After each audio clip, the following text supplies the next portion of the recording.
From WBRN Radio, traveling on the Bostonred Network, the Numbers Man Show on the 21st of December 2019. As we wind the year down, the holidays are approaching. The basic Santa Day, a happy Christmas out to everyone, and Hanukkah, and then, of course, Kwanzaa on the 26th. So we have a number of holidays coming up. The shopping season around these holidays has been a bit more productive for some in the retail sector, for some not. We'll take a look at it, and we'll also look at the UK economy. On Friday, they voted to leave the EU, and that process will take about a year. Now, the leave will be on the 31st of January of 2020, and there's supposedly until the end of 2020 to finalize the deal with the devil in the details. Now, one of the big was a big sticking point there was the Irish border. What they decided to do was literally turn the Irish border, the north of Ireland, the UK part, and the Republic of Ireland into the Irish Sea. So what you'll have is the trading part of the EU with Northern Ireland will continue. And at the same time, there will be a border situation there, but people coming from the coming from the UK to Northern Ireland, there will not be a problem there. So in other words, the mercantile part will be there. However, there will be a situation in terms of goods flowing from the EU to England via the north. So there'll be some problems there. So as a mixed bag, and at the same time in Scotland, the Irish committing all of the atrocities here. The Scottish Nationalist Party, they won most of the seats. Normally in Scotland they vote Labour. So we see that, and they're demanding that they have an opportunity to leave the United Kingdom. That will take a number of years to do, but there's two ways they can do it. They can ask the Tory or the Johnson government to permit them to leave, or they can just leave by their parliamentary effect in Scotland. So the UK is on some very rocky roads, and we'll look at the retail progress that they're making in the UK later. After we take care of the US, we have the gross domestic product, the third estimate of Q3, and corporate profits third estimate of Q3 revised. That's 2019. Now, basically what is happening, equities are standing at about 2,800 plus there. But at the same time, there's weaknesses in some sectors. Boeing's, as we used to live in Seattle, Boeing's, the Boeing Corporation of Chicago now, their plane of the future, so-called the 737 MAX, is grounded. We won't say indefinitely, but United has taken it off its schedule till June. So at the earliest, the approval from various aviation authorities, it could take at least March or so. They have to get approval from the U.S., but not only the U.S., to fly internationally, which is the biggest part of the business these days. They have to get approval from those aviation authorities. So it will take some time to get approval, and in the interim, they have shut down the production line. It will be shut down in January, down in Renton, the birthplace of Jimi Hendrix, and they're in Washington. Anyway, and that is basically still the town. When I lived there in the late 70s, we used to say that the last person out of Seattle turned out the light, because Bowens was everything at that time. It was the center of economic activity. There were no Microsofts and the various other tech companies in Seattle at that time. They were, the future of them, they were in Albuquerque, New Mexico. So it was a totally different day. And of course, once Microsoft came back to Seattle, Bill Gates was from Seattle. His father was a prominent attorney for Weyerhaeuser. That was a lumbering company. Anyway, so it was one of those kinds of deals that when they did come back and started out there in Redmond, Washington, and grown to be a tech bohemia that started out basically with a gift from IBM. IBM was interested at the time in selling hardware, not software. They didn't have the IBM PC out at that time. And they had a DOS operating system, so that was basically given to Bill Gates and company, and they turned that into Microsoft DOS. Now, IBM had PC DOS, and later that was being open source DOS, Dr. DOS. Those are the kinds of things we usually cover on the open source report. We have one, incidentally. That's our family of programs, our technical program addressing open source software and also hardware. That particular edition of DOS is still going for the old DOS aficionados, as Davy Jones down in Sydney would say. Hopefully they don't burn up down in Sydney. Anyway, let's get on with GDP. One other item here. The U.S. economy is in a transitional period. In the budget agreement was passed and signed by D.J. Trump on his way out of town after impeachment to Florida, where he now has his residence. So the government workers got 3.1%. That's pretty fashionable in terms of workers' raises. They've not got a raise for a very, very long time. Originally, the administration wanted to give the 3.1 to military personnel only, but when you come to having to deal with the House, where all these types of bills originate, they had taken consideration what the people wanted. So thus it was placed in there, the 3.1, and also 12 weeks of family leave is in the federal budget. It all passed. That budget will hold till the end of the fiscal year, which will be September of 2020. And then there is the military budget, which will be for 2020. So those are some major types of financial packages. If you recall, last year there was no agreement on the budget. Thus, it was the longest government shutdown in the history. It happened last year because of disagreements. Didn't happen this year.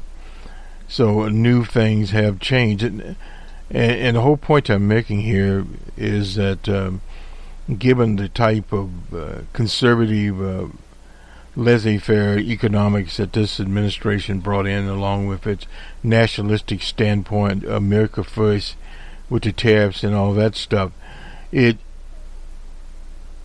is a regularity. In other words, once any economic policy, whether it be tariffs on this, whatever, become a long-term thing, it becomes at least a regularity for the particular period that it's in. So in other words, the aberrations that would normally occur cease to be minimal. That does not mean that in the macro sense, that these contradictions such as tax cuts, interest type of cuts do not impact the economy. They do. And the economy is a continuous 24-hour clock. It continues on. So we have is a schism here, or divide, we'll call it, between what the business community, much of the business community sees, and what consumers. Consumers are spending now for this holiday season. That can be a psychological effect also. And businesses are very pessimistic. And that is very interesting in the American context, because Americans are optimistic by cultural effects upon psychic. So thus consumers move on, and at the same time not only are consumers spending, but they're also, the saving rates are going up. So in other words, you have consumers thinking, well, we'll do some spending, but some of that spending is on credit cards, but at the same time they're saving money. So we'll get into that. So this is why we call it transitional phase. And the manufacturing sector, which the administration wanted to save, has been in a recession, period. Housing has been up and downs and sideways, and now it's making some progress. But there are underlying problems with housing, shortage of skilled labor, shortage of land. Mortgage rates, of course, are favorable, so you'll get some of that, the natural transition there. But at the same time, then you have the environmental factors coming in there, climate change, etc. And the basic rural economy in general, with the tariffs, they have lost money, compensated some, but only a short percentage of compensation. And when you throw in rains, prolonged rains in the Midwest, that does affect the yields. But prices, on the other hand, for some of the crops are up. So that's kind of the general basis. And nonetheless, to GDP, it was released on the 20th. That was Friday of December, from the Bureau of Economic Analysis. Real gross domestic product increased at an annual rate of 2.1% in Q3, according to the third estimate released by the Bureau of Economic Analysis. In the second quarter, real GDP increased at 2%. GDP released today is based upon more complete source data, or big data, whatever you want to call it. The increase in real GDP was 2.1, with the third estimate for the third quarter upward revisions to personal consumption, that's PCE, and non-residential fixed investments were offset by a downward revision to private investment inventory, and we'll get to that in just a second here. The acceleration in real GDP in Q3 reflects small decrease in private inventory investment, upturns in exports, and residential fixed investments were partially offset by decelerations in PCE, federal government spending, state and local government spending, and a large decrease in non-residential fixed investment. Real domestic income, that's GDI, increased at 2.1% in Q3 compared with 0.9% in Q2. The average real GDP and real GDI, a supplemental measurement of U.S. economic activity that equally weighs GDP and GDI, increased at 2.1% in Q3 compared with 1.4% in Q2. Current dollar GDP increased at 3.8%, or $202.3 billion in Q3, to a level of $21.54 trillion. In other words, a $21 trillion economy in the second let me get back to. In the second quarter, GDP increased at 4.7%, or $241.4 billion. The index for gross domestic purchases increased at 1.4% in Q3, compared with an increase of 2.2 in Q2. PCE price index increased at 1.5% compared with 2.4%. Excluding food and energy products, the PCE price index increased at 2.1% compared with 1.9% in Q2. Updating of GDP, The percentage in real GDP in the third quarter was unrevised. Upper revisions to PCE and non-fixed investment were offset by downward revisions into private investment inventory. Now we'll look at some of these across here. At the advanced estimate, this is the third. The advanced estimate for real GDP was 1.9. The third estimate was 2.1, as with the second. The current dollar GDP at 3.5. Second estimate was at 3.8 tenths, and the third estimate at 3.8 tenths. Real DPI, the second estimate was at 2.4, and the third estimate was at 2.1 tenths. The average GDP and GDI, and the second estimate was 2.3, and in the in the third estimate at 2.1 tenth. The gross domestic purchase index was at 1.4 in all three estimates, the advanced, second, and third. PCE price index is at 1.5 in all, and PCE price index excluding food and energy volatility there in the advanced estimate is at 2.2, and at the third 2.1. Corporate profits, with inventory valuation and capital consumption adjustment decreased at 4.7 billion in the third quarter, in contrast to an increase of 75.8 billion in Q2.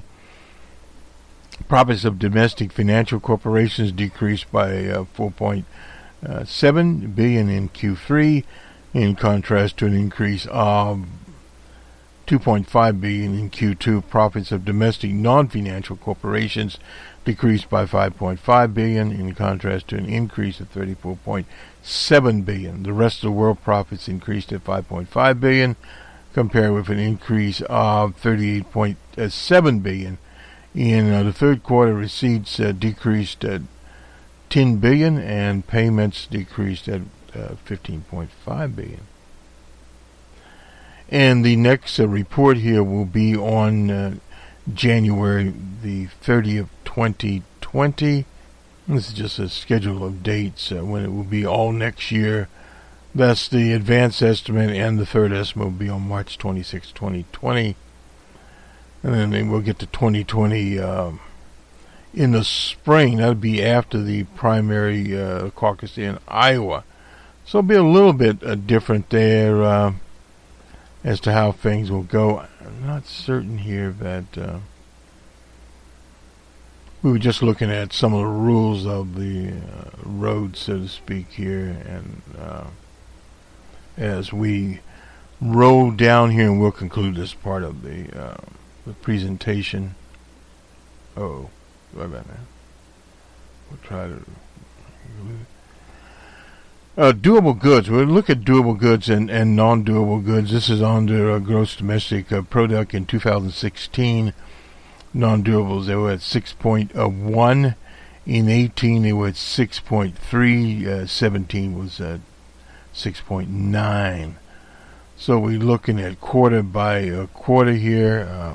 We'll go to 2019 now. We won't go through the full chart. You can peruse that.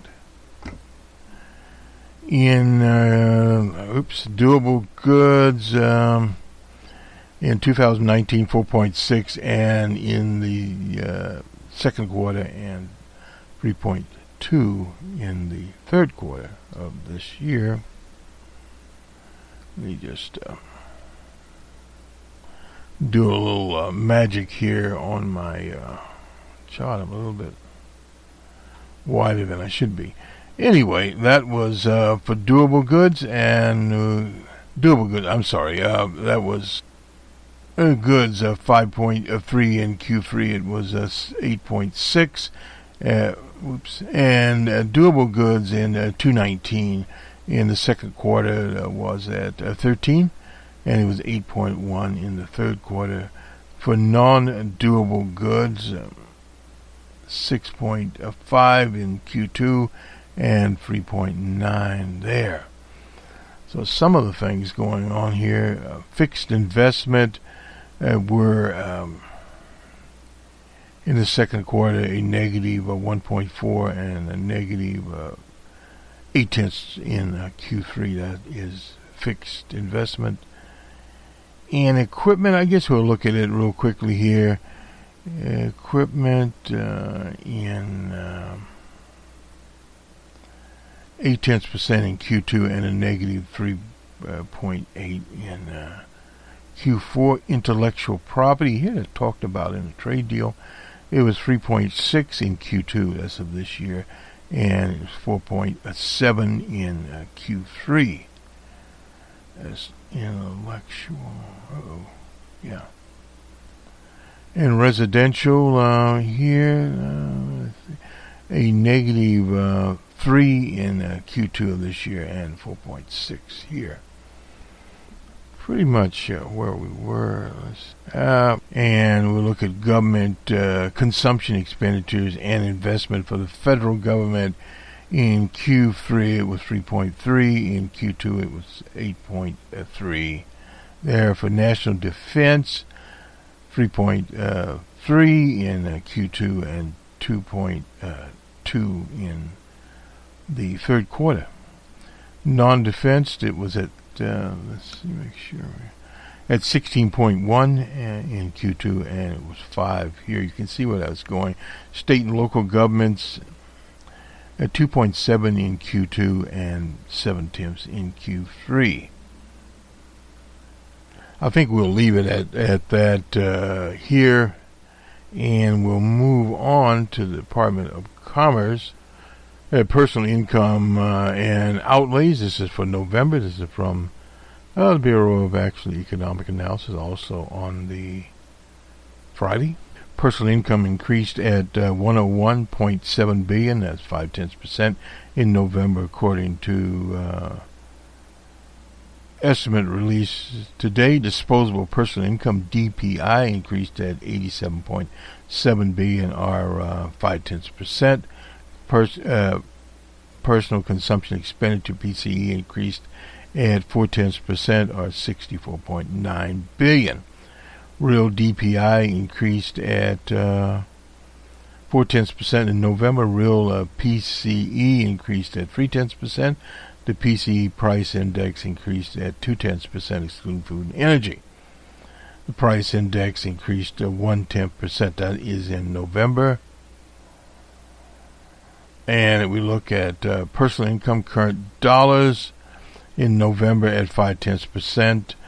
Disposable income at also 0.5%. And we change that to $2,012. That would be 0.4%. Personal consumption at 0.4. Some of this we went over. Current dollar at 0.3%. And PCE at 0.2%, and if you exclude food and energy, only 0.1% there. Percentage changes from 1 year ago. PCE at 1.5 and PCE excluding food and energy at 1.6.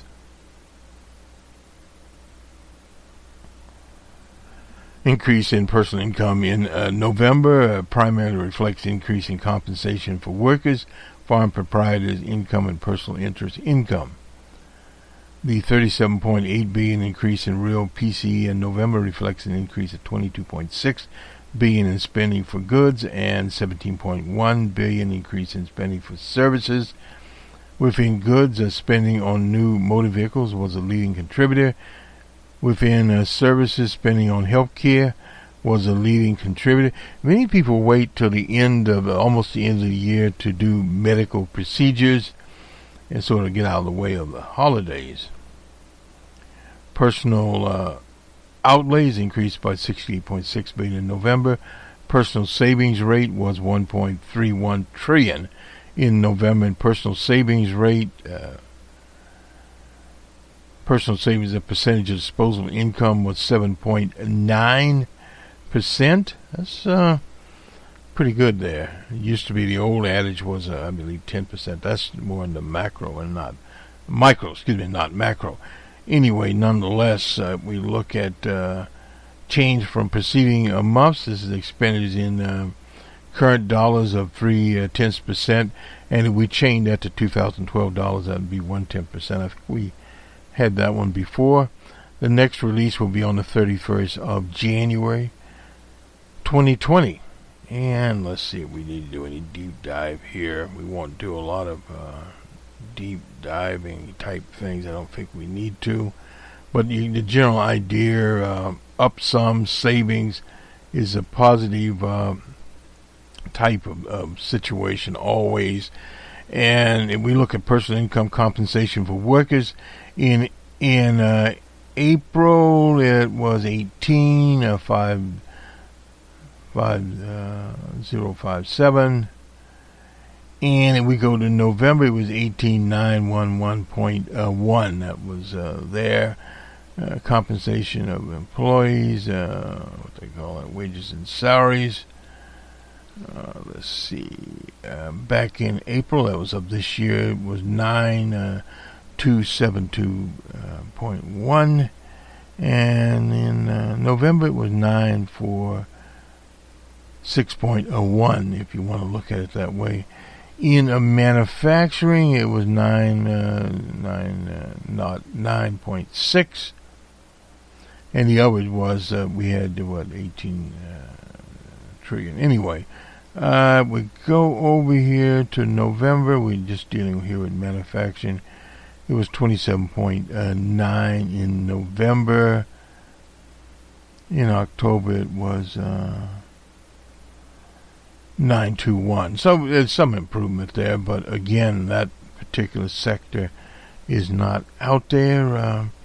Employees' contribution to pensions and the funds was at 159.7 in April, and if we bring this over, was 1496.3. That's contributions to pension and insurance funds. Workers' contributions for government social insurance.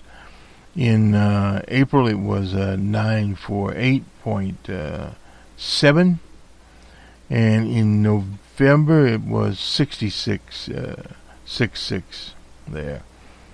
In other words, 660 billion. Looked at the total, it was 2,108,000,000. Anyway, let me get that straight there. Starting out in April, it was not 0.5, and we ended that with 312.2 in November. Anyway, now we look at government benefits to persons was at 309.6, 3 trillion there. We go over to November, to 3169.2. Social Security made up 787.7 in April at 823.9. Medicare, that was Medicare, I'm sorry about that. Social Security would be one, okay, we got that right, that's 1 trillion. Anyway, Medicare at 7.7, ended at 823.9. Medicaid in April was at 624.8. It ended at 644.7.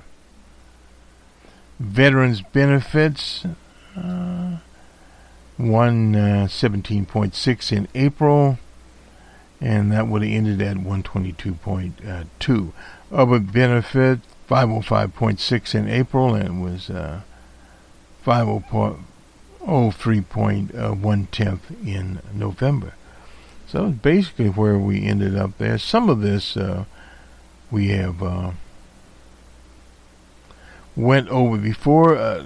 Personal income excluding transfer receipts was at 14.42. In other words, it's 14 trillion, and ended at 14 trillion 213. Personal disposable income, total of change $2012 14, and that would have been in April, and ended up at 15.133.6. Yeah, so okay. And the population, 328,969. That was in April and ended at 330,232. So some increase there in terms of population mid-period in the thousands. So obviously some changes there. Personal income in 2012 was 16, and in 2018, 17. That's trillion there, and it was 819, and interesting here. And in 2019, it was 18,718.4. Wages and salaries was at 8,462 in 0.1. In 17, it was 888.5 in 2018, and it improved to 935 in the third quarter of 19. So quite a bit you can see there. Employers' contributions for workers' pensions and insurance funds is at 1343.9 in 17, 1402 in 18, and let's see, was 1481.6 in the third quarter. That's in trillions of dollars. Rental income of persons with capital consumption adjustment, 718 billion in 18, 756.8 in 17, and it would go over here. It was 9.7. This is income, rental income. So you see it went up. We've already gave the personal transfer receipts. We don't need to do those anymore. So we'll leave it at that for the U.S. and move on here to the U.K. somewhere.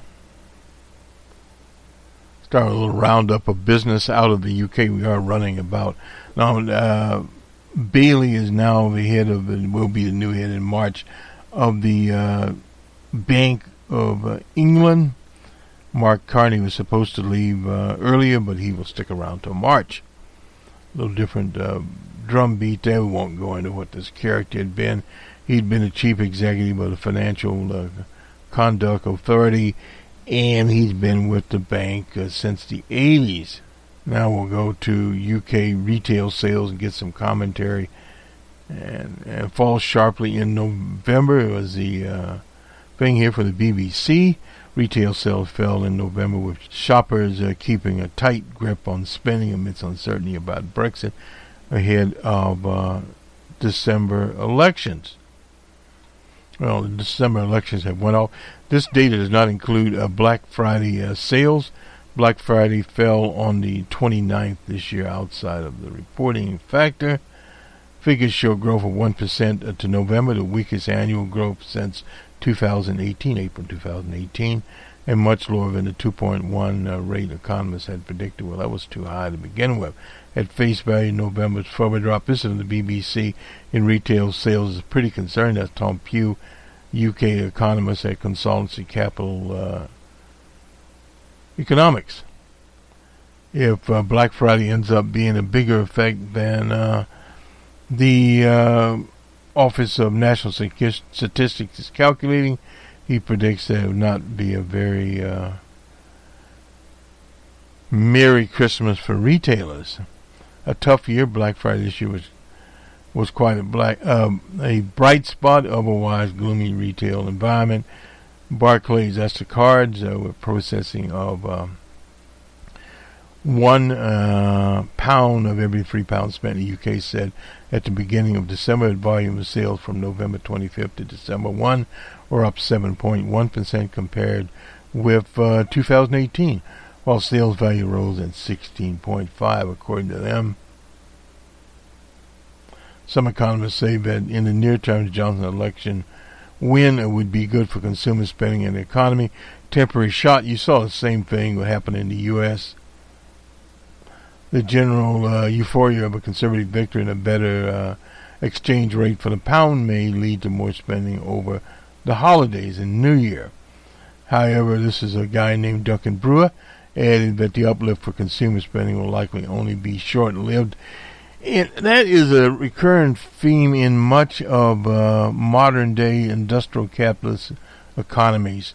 Despite more temporal political stability, temporary, I should say, and low unemployment, we expect that at least two major, well-loved British retailers will go bust over the current course of next year.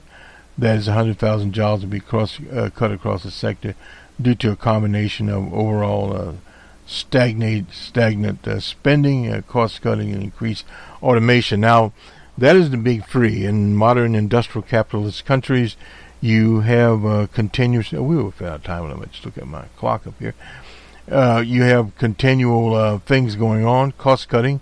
Corporations always want to cut costs, and the real-time economic conditions, and, of course, automation.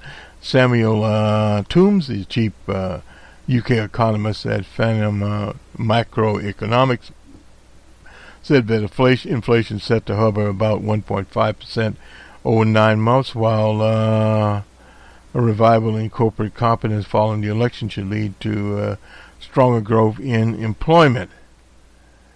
Disposable income also will be boosted by recent sharp fall in mortgage rates. That's the same as happened in the U.S. You had sharp fall. However, mortgage rates could tick up around 4 now, and it could tick up actually because of some problems.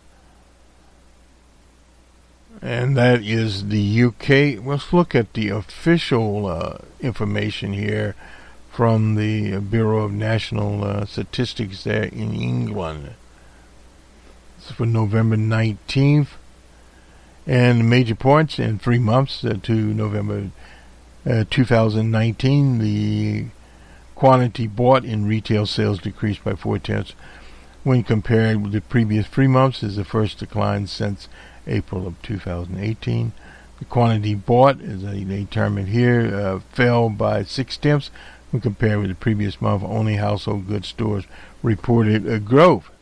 Year-over-year growth in quantity bought increased by 1% in November, is the lowest growth since April of 2018, owing to a decline of 1.1 in non-food stores. The official Black Friday was on the 29th, so it fell outside the range. Online sales as a proportion of all retailing was 18.7 in November, compared with 19.1 that was in October. Retail sales in November, we went over this, so we won't go back over them again. Both the amount spent and quality bought in the retail industry fell 3/10 and 4/10. The monthly picture was also one of declines, with both annual spending and quality bought falling by 5/10 and 6/10 respectively. In contrast, when compared with a year earlier, both amounts spent and quality bought a growth of 1.3% and 1% respectively in November. Quality bought in retail, referring to a chart here, a rounding of 3 months on 3 months and month-on-month movement here. Anyway, the slowdown in rate of growth in recent months, with October 19 increasing just 1/10, and November saw a decline of 4/10. This is the first decline since 18. Food stores was the only main sector to see some growth at 5/10. And this is a look at their stores as they break them down here. Amount spent, primary food stores 7/10, amount bought 5/10. This is predominantly food stores. I'm sorry, I didn't say primary. Predominantly non-food stores, negative 4/10 spent and a negative 3/10 there. Department stores at 1/10 and 2/10 respectively, as on bought and spent. Textile stores, negative 2/10, nothing in this quarter. Household goods at 1/10 and it was 6/10 on bought. Other stores a negative 1 there and a negative 1.5 on the bought. Non-retailing non-retailing at a negative 1.5 and a on board at a negative 2.5.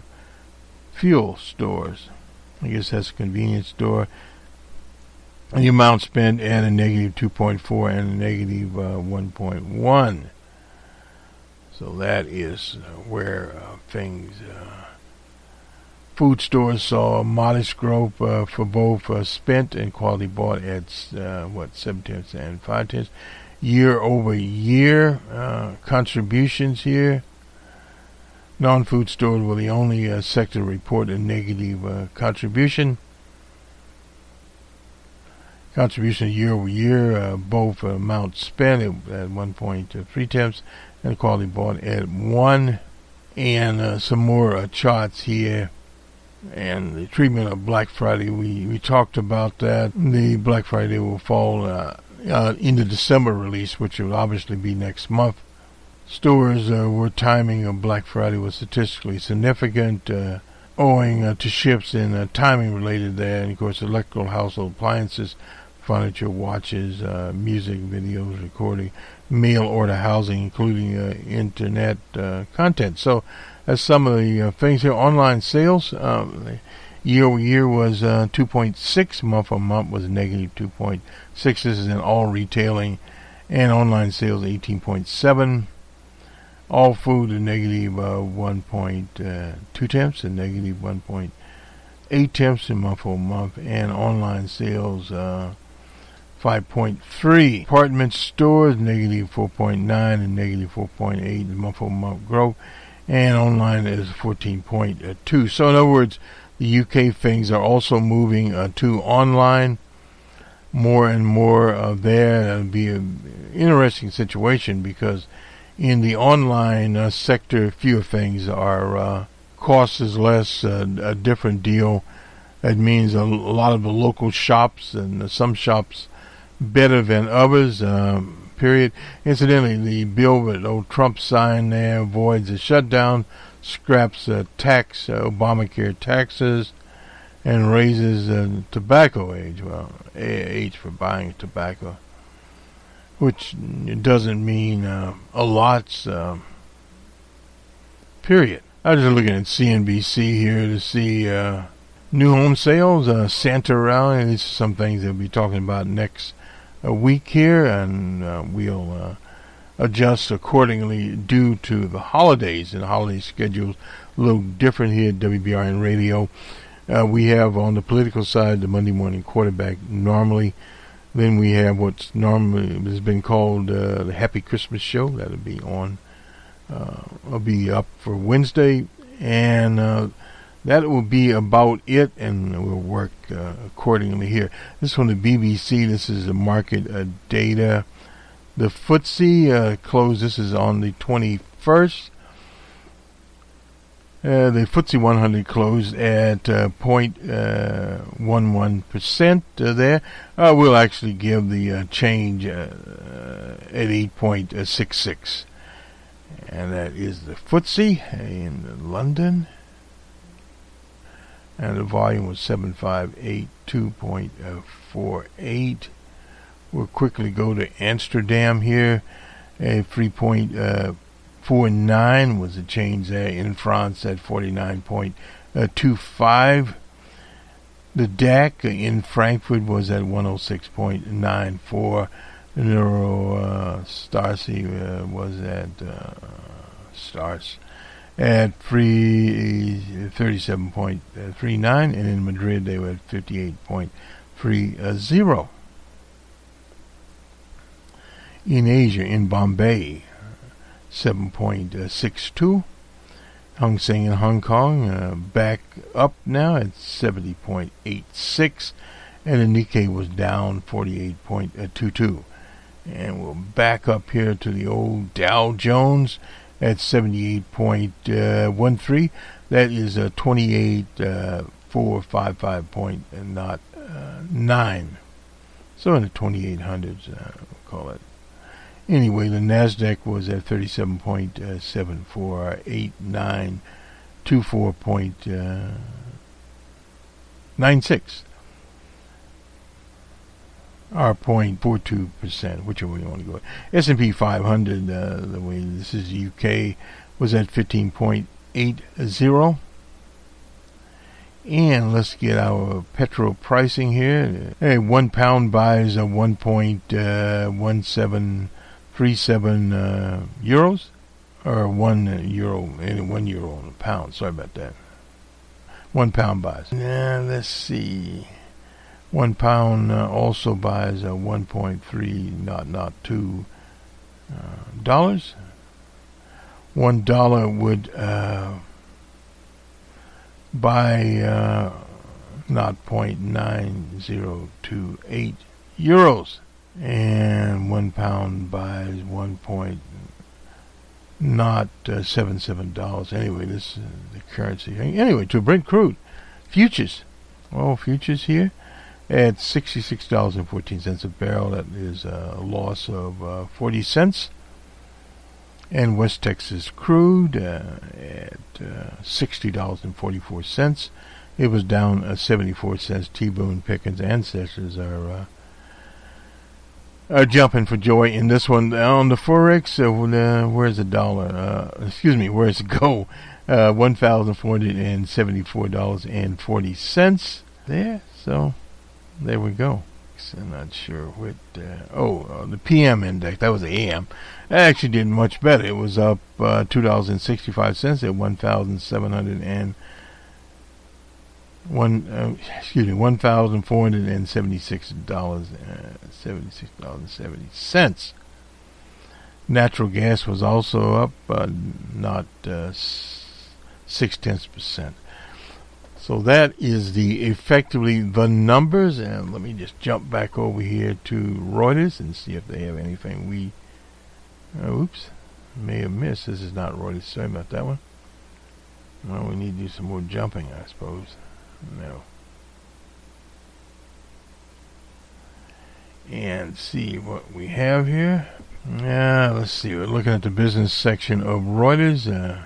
Not a lot. Sometimes these things slow down a little bit. PG&E, that is the California Electrical Utility, offered wildfire victims $13.5 billion in cash up front. And in the U.S. also, a little roundup here. U.S. in talks to GM on deploying self-driving cars without steering wheels. A rubber human controls period. So I suppose you just be traveling with. And let me see. A lot of times I will look at this just as a review. There are sanctions, incidentally. This Russian gas line, but it runs from the Russian Federation through Ukraine and on to Europe. Evidently, these sanctions, part of it is there, but it's almost finished. But I think a Swiss company is doing it there, and they're not doing it now, something like. And in France, there's a nationwide general strike on there over the raising of the pension age from 60 to, I believe, 64 in France. France has some of the more flexible rules around, but there was a 5-year gas deal signed that would be, and it's an option here. I'm just looking at it, Gazprom to pay Ukraine the end of the month, 29th of December, to settle the anyway, and they can get another 10-year extension on that, so they'd be going for Ukraine. Now, they have two other routes also to go to bypass. This is Russian gas to Europe, a big part of the business, and evidently with Germany and the Russian Federation protesting the sanctions, and of course continuing as a headline. They will continue, no doubt about that, and get that very important gas line finished. This will do it for us. This has been the Numbers Man Show. And we are here, as they say, old Numbers Man in the Jerry Pitt broadcast booth. Here, the admonition we normally always give for the consumer, those in business, will be in line with the economy. Make it a semi-productive week. For most enterprises, they'll be off Monday through Wednesday, and some will return for Thursday and Friday, and then, of course, you'll have New Year's Eve festivity the next week. So not a lot will be done in the business sector. A lot of people have taken off for holiday 2 weeks. For the consumer, obviously the eye is on the prize. Although we don't have the old traditional after holiday sales as we once did, because they go on 24/7, 365 days a year, but perhaps there's something out there to be found. Good day.